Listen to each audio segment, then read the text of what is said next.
Welcome to the Intuitive Hour with psychic medium, author, and intuitive life coach, Michelle Beltran. The Intuitive Hour will empower you to learn how to magnify your intuitive voice. Listen in and expand your understanding of what it means to be psychic and how to awaken, amplify, and trust your inner voice. How to learn from your dreams and why you should. Our topic for the day. Welcome everyone to the Intuitive Hour. I love this topic on dreams. It's always so fun. And today we're also going to talk a little bit about futuristic dreams. How to tell you're having a dream about the future. All right, so let's begin. So, studies show that most humans, including animals, dream when they sleep. While many people have difficulty recalling their dreams, our bodies do fall into the process during rest, particularly deep rests. In intuitive and psychic and mediumship work, we often look to the dream interpretation, as a learning tool in our subconscious mind. But how can we dissect dream themes and look into the subject as an area of psychic development? If you're curious to know what your dreams are trying to teach you, listen in. We're talking today about those tips for analyzing dreams, as well as what some dreams likely mean. All right, so let's begin with types of dreams. These are dreams you may encounter during rest time. And there's three that are most common that we want to interpret and look at today. To begin, processing and reflective dreams. This is a type of dream. It's one of the most common. It's a dream that focuses on emotional processing. So when we have it, we're working through something emotionally, such as an important relationship in life, maybe a move. These are often dreams that come about as a way to handle events in our waking life. The subconscious mind focuses on these experiences during rest. A common occurrence is for the dream to be a replay of a notable experience. While these can sometimes be a little bit unpleasant, maybe something embarrassing, they're also often replays of enjoyable moments. You may have also felt your dreams shift as a result of waking emotions such as stress. Stress dreams are often frantic and foreboding and have a strange, shifting disorientation to them. These dreams, though, are often thought to be our mind's way of handling stress in our waking life, and they help us process. They are like psychology. They are like therapy, a psychology session in our dream. So it's good for us and it's healthy, and we are processing emotions in a positive way when this happens. All right, the next type of dream, we call these deep dreams. Deep dreams are often more vivid, bright in color, very clear and crisp, and they feature great detail. You will notice things in detail in these dreams like you don't in other dreams. It's common for deep dreams to form as one long sequence rather than disjointed snippets, as you might see in other dreams. These dreams often stick with you for long periods of time, sometimes becoming memories. You may still be able to recall a deep dream that you had going way back as a child. These dreams often feel as real as waking life. Though once you've awoken, you can often spot a few things that were clearly off. The last type of dream, those dreaded nightmares, they are actually extremely common. And, as we know, they feel negative. Studies show, though, that 85% of adults report having this occasional nightmare. So it's pretty common. You're not alone. Nightmares often become less frequent as we age. Youthful imagination can cause them to have a more violent or vivid form. In adulthood, our nightmares are often forms of real-life stressors. Another characteristic of a nightmare is that the dreams are often left unfinished. The intense themes or stressful nature can sometimes shock a dreamer back awake before the dream is complete. Our nightmares, it turns out, do teach us quite a bit. Your bad dreams could actually help reduce anxiety around real-life situations because they act as emotional dress rehearsals of sorts. It's the mind's way, these bad dreams, of anxiously anticipating bad things and trying to think of what to do. So in some aspects, these dreams are helping you cope and respond and be ready. Keep in mind that nightmares can be enhanced with medications, so be mindful of what you might be taking medicinal-wise that could also be creating these in your night's rest. Let's move on to common dream themes. Now that we've discussed 3 types of dreams, we can now look at forms dreams can take and what sort of themes you can expect that are more common. Animalistic symbols are common theme dreams. The images or sounds of animals have deep symbolic meaning across many cultures, and some theorize that these dreams are linked to the dreams of animals. Some assign oracle-like meanings to animals. However, the difficulty comes from animals meaning different things in different cultures.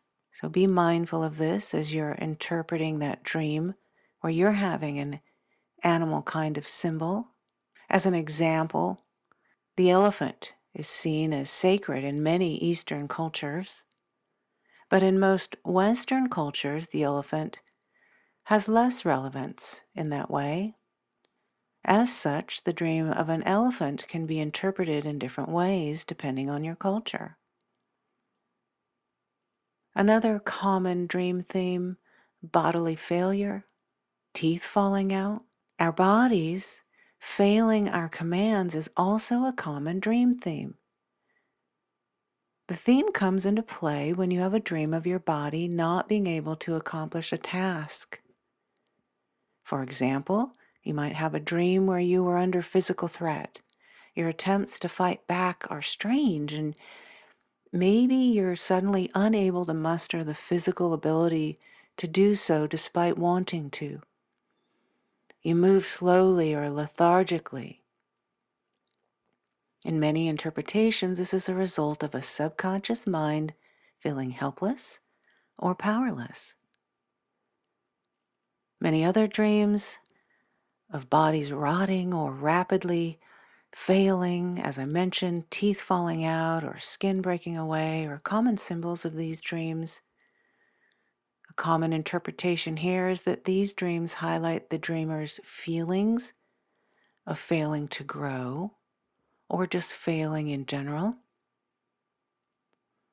A third common theme dream, safety. On a bit of the brighter side here, moving on from the last theme, there are many dreams related to safety. You may dream of being in a childhood home or your current home. Most times this may come as a result of feeling safe in this area. Your mind may be trying to retreat to a place where it feels safe and unthreatened.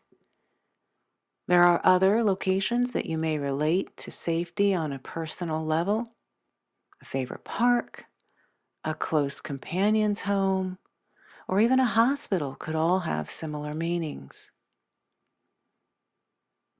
So, learning from our dreams, how can we begin to learn to interpret and use our dreams in our life? Well, here are a few things to consider, some successful methods of interpreting your subconscious mind. Start with reflection. That's the first step. And it's a willingness to just reflect on even the most uncomfortable dreams. We've talked a little bit about the nightmare and the body failing dream. Don't be afraid to look deeper into those uncomfortable dreams. There's often meaning waiting for you in the smallest, seemingly insignificant dream. Take the time after you wake to think about the dreams you've just left behind. And then, as the second step, do some journaling. A great way to encourage reflection is to use a dream journal. Now, you don't have to write paragraphs of information. We're not trying to recapture the whole dream. Just the essentials, the details, the standouts, the words you heard, the smells you might have smelled, the song, the symbols, the images, the animals that stood out, particularly in that last dream as you wake. Your journal gives you an avenue to write down what happened and capture it while it's still fresh in your mind. They also give you the ability to later revisit your dream.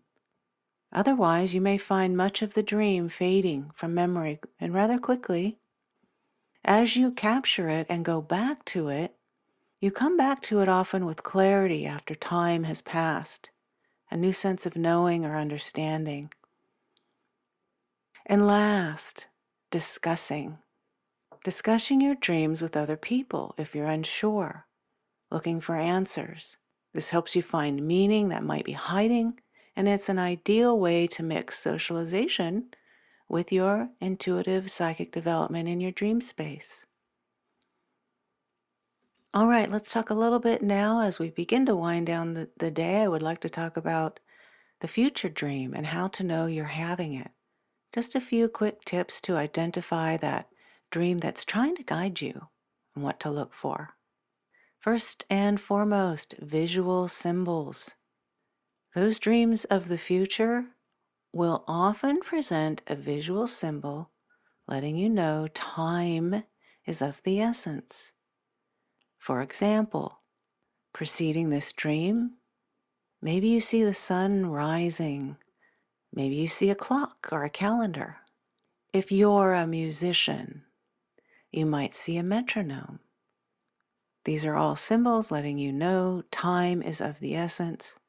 Holidays could also be an expression of timing for you. But something to let you know that this dream is mattering, time is of relevance. It may be to come in your waking life ahead. Next, sounds and voices. To identify this future dream, pay particular attention, as I mentioned before, to that last dream before you wake. But if it's a dream of the future, you might wake hearing a song or a few words. And it's not attached to an image or a symbol. If this happens, pay attention. There's a reason you're waking with this echoing in your mind.